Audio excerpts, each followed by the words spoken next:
And we're back to Theories of Love. This is part 2 in emotion and relationships.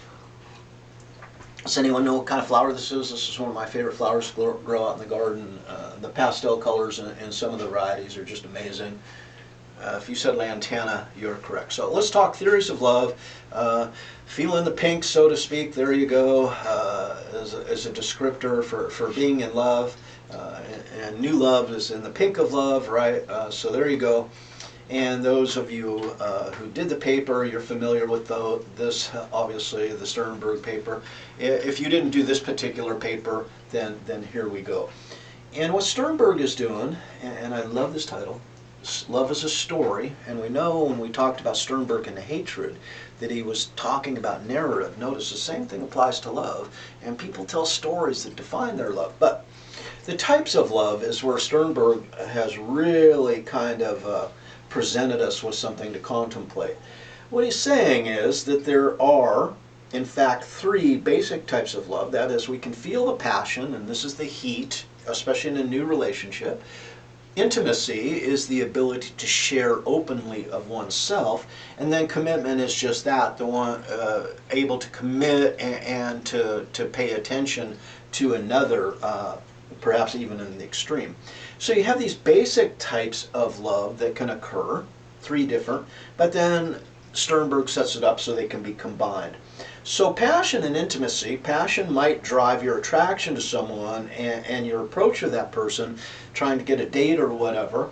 And as a couple dates or even just one date unfold, then we might share a lot of information about ourselves, and we've entered into what's called romantic love, which is intimacy plus passion. So the side of the triangle is represented by a combination of any of the 2 corners.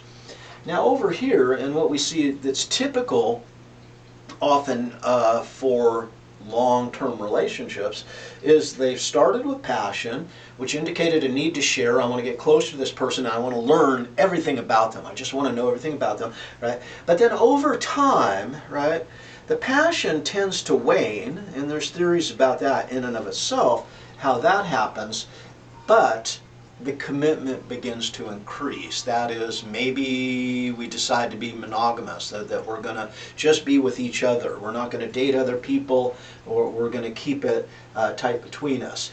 Then the love is companionate love, right? And this is then intimacy and commitment.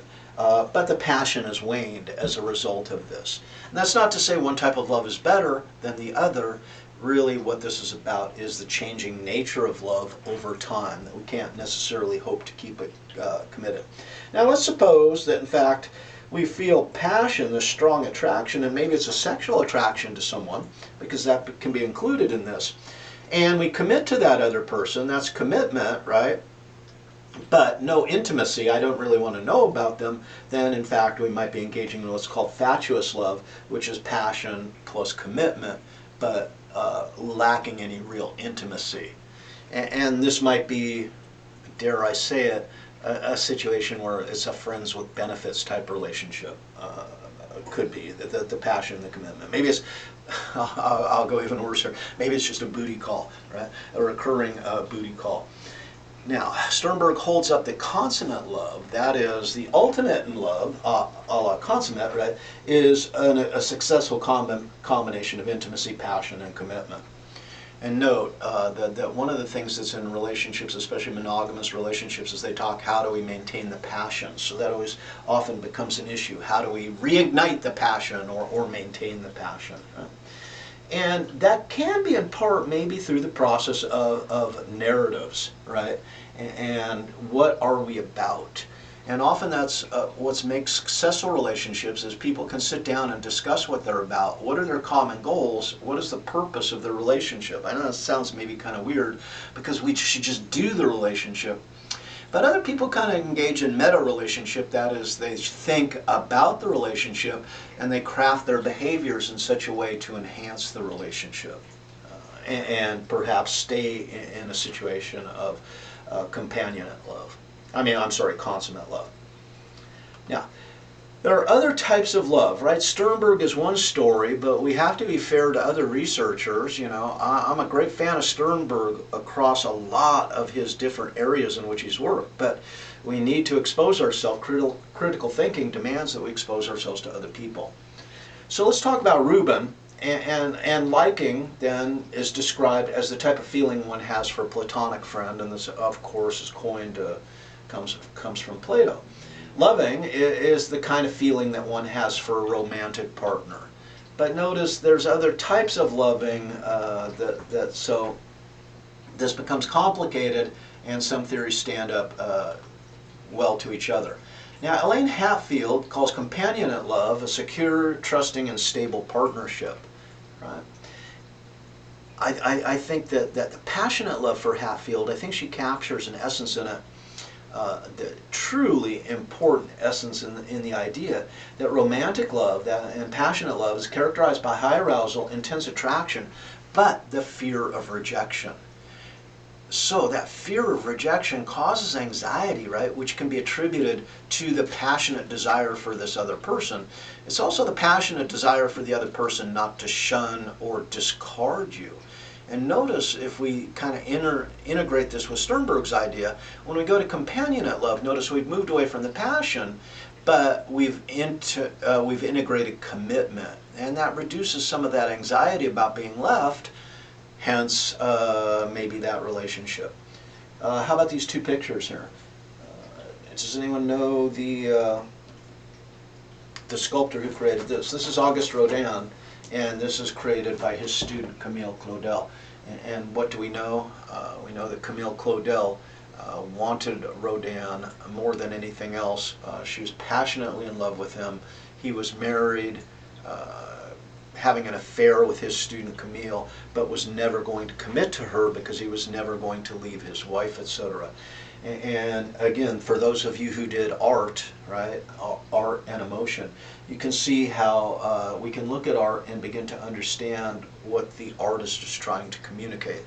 If you have a chance to take Stephen Bengel's class in Psychology of Creativity, boy, I sure would sign up for that. Great class, and we know Bengel's an awesome teacher, very thorough, very precise, very meticulous, and very funny. And I've always been interested in creativity. I used to teach the class way back in the day, Psych of Creativity. And notice that creativity to me, in part, is problem solving. And artists had problems to solve, and they solved those problems through the creation of their works. So enough on that. I want to introduce to you a whole nother theory of love. How about the Berger theory of love? Right? So in the Berger theory of love, what can you do? You can look at your potential partners, and you can just take the components of the Berger, and you can craft a Berger based on the person and your perception of the person and how they behave. Right? So here's John, there's Mike, and there's Tom. Right? Ketchup is intellectually challenging. Pickle, hey, that's funny. Right? Mayo, supportive. Right? The bun is physically attractive. Onion, confidence. So there you go. If you're ever trying to compare partners or potential partners, maybe you want to refer to the Berger theory of love. I can assure you that the Berger theory of love will not be on the exam. So, just a little interjection there. I'll have a cup of coffee. And now, your at-home assignment. I keep on saying class activity. We know it's not. Your at-home assignment. I want us to visit John Allen Lee here for a little bit. And he took another approach to describing love. And the color wheel of love is what he's got. And on the outside, what do we have? We have the three components: eros, ludus, and storge. And then you... I know they're not corners, they're triangle points, but if you move around, then obviously you can combine those types of love within Lee's theory. And then you have these internal types of love, and really what we need to do is get to the definition, because what I'm asking you to do is to consider each of these, digest the definitions of each, and then in the activity I want you to assign two different emotions that are most likely to be present, in your opinion, in each type of these loves. So you'll have 6 types of love according to Lee, and then you'll have 2 emotions for each, so you'll list 12 emotions, and I'd like a brief sentence for each, depending on explaining to me why you made that choice, right? And keep it brief, don't overdo, just work through it, and this is kind of to explore your own thinking. What do we know? Well, Eros is based on romance. It's a primary style, right? And this love style is one of the most commonly portrayed in the Hollywood movies, also known as love at first sight. Every movie's written about that. It's based on chemistry and that strong physical, emotional attraction, according to Lee, right? Now, Ludos, conquest, and this is another primary style by people who see love as a game, right? So the players out there, right? And they want to win as many partners as possible. So the chase, chercher la femme, becomes more important in this case than maybe the actual partnership. They focus on having fun in the moment, and relationships tend to be very short, kind of unreliable, inconsistent, and often hurtful for the person who's been pursued and is perhaps expecting something different. And then storge, or storge, if you will. This is friendship, primary love, and this is the love that grows out of friendship based on similar interest and commitment rather than on passion. So you might try that out sometime next time you're talking to your best friend, you might say, "Oh dude, I totally storge you," and they'll look at you and go, "What kind of freak are you?" So say hello, Emily. Emily came to visit us, so Emily's a very good girl. She was born with kind of a strange tail. You can see. You want to show your tail? Look at a little tail. So Emily's little tail, now she's getting angry because I'm showing off her tail. I think I hurt her feelings. I bet she gets over it pretty quickly though. Huh, Emily? Huh, sweetie? Yeah. Okay. Now let's look at the combined love styles, and you can see how the combinations work out here. It's explained. So pragma, this love style is very practical. It's realistic. It represents Ludos and Storge combined.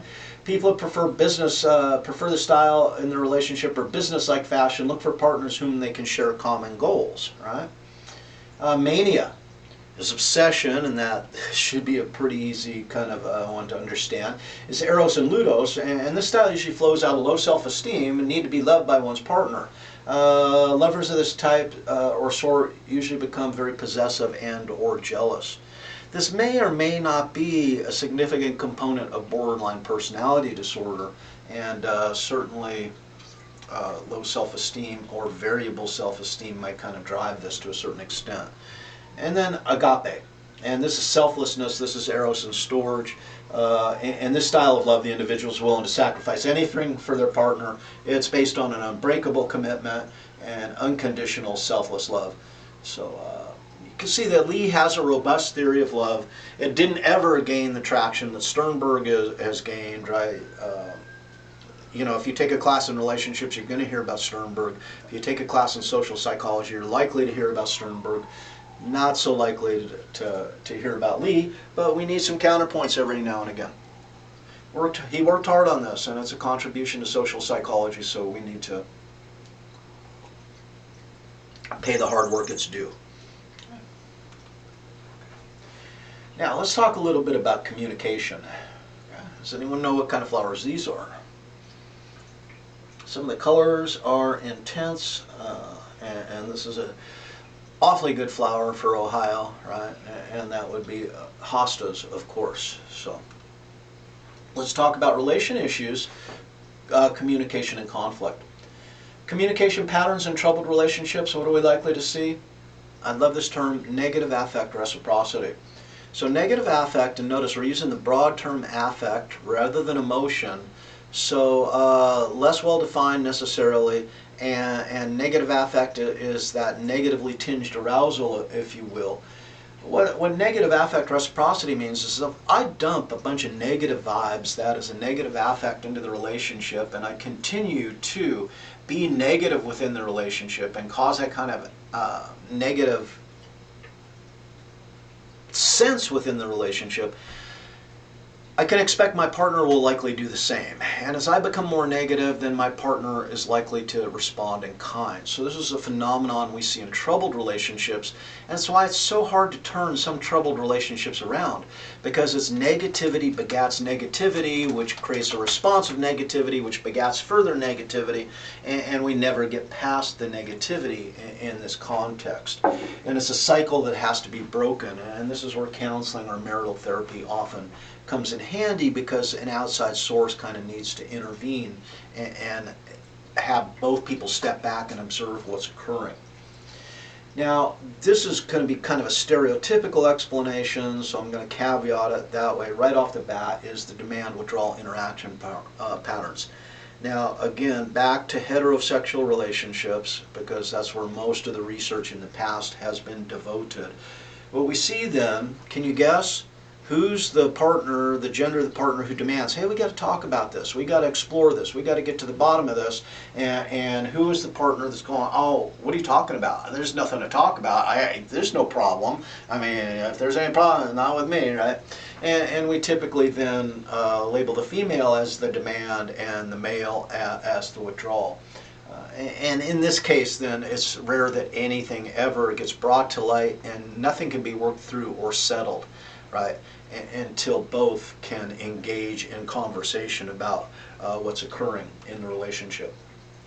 So, basic approaches to reducing the negative effects of conflict. Well, it's pretty straightforward. We got to increase the rewarding behavior in other aspects of the relationship. If some area of the relationship is causing problems, then to offset that is one short-term way by increasing positivity in another aspect of the relationship. Try to understand the other point of view. And I know this is, oh my God, Dr. Obvious, thank you for that, Jim, you know. Duh, right? But, you know, sometimes in the middle of the heat of the argument, it's very difficult to do this. So to try and understand the other point of view. Now, I want to talk about attributions, quality of the relationship, and believe it or not, when I was going to grad school, there was two things I wanted to do. I wanted to study how teams operate, what are the mechanisms within teams and their operation across various levels, and also kind of a subunit of a team then maybe is in dyads, that is two-person partnerships. How do people, attributions is how do I explain the behavior of another.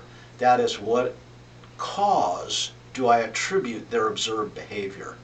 And we know in attributional theory, there's really two broad causes according to Heider. That is, they did it because that's the way they are, or they did it because the situation demanded it. So you have situational versus dispositional attributions in that case. And to me, this is a fascinating area of study. Attributions are explained as the potential cause of the behavior. What we see, though, is when the relationship can be characterized as a happy relationship, we see partners then making attributions that build their partners up, right? They're positive attributions, right, that tend to further enhance the relationship. Unhappy couples tend to make distress-maintaining relationships. And when you see this, then you know the relationship is often in trouble. You know, that people think that the other person hurt them on purpose, right, that it's part of their character, and maybe this is the wrong person for me. So, and you can see how negative affect reciprocity would dovetail with this idea pretty well. Imagine this. Let's take a bouquet of flowers. And in this case, let's suppose that you love your partner, you want your relationship to go on forever. And you think the world of your partner's the best person in the world, and you try to be the best person for them, and they bring you a bouquet of flowers. Likely response? Say, oh my God, you are such a sweetheart. Every day, you know, I know why I love you even more and more because you're just so kind to me. Thank you so much for these flowers. Right? Because I want the relationship to continue. So I want to explain the event of being given flowers in a way that allows for the relationship to move forward, to continue. But let's do the flip side. Let's suppose we're in a relationship where we're just looking for an excuse to get out. This relationship is Nowheresville. We don't want to continue it. We're just building up the evidence, we're filling in the dossier to give us justification to eventually part company with this person. And you're just about ready to kick them out to the curb, and then they show up with flowers. And you say, oh my God, this could be construed as a positive act, but what do I need to do? Well, if I want to support my decision to leave this person, I somehow have to develop a cause for being given flowers that is negative. So, and what might some of those be? Why would someone give you flowers but you don't want to give them credit? Yeah, you're right. You might say, oh, they're freaking cheating. Oh, they're trying to manipulate me. Oh, maybe those are flowers for their secretary on Secretary's Day and they just brought them home to mess with me, right? To me, it's amazing, and this is one of the reasons I wanted to study this. Think about how flexible we are in our thinking and our ability to explain another's behavior as positive or negative when it's the same stimulus event, a bouquet of flowers. Yes, human beings can make a bouquet of flowers reason to leave. That fascinates me. Right? So, when we talk about attributions, we can start to look how we attribute our partner's behavior and understand kind of what's behind that, what might be operating non-consciously that's pushing those behaviors, or pushing word choice, because remember, word choice is largely non-conscious as well. So the temporal dimension. Notice if you want to put somebody down and you want to continue and combine the behavior into that dossier of evilness, right? You always, you never.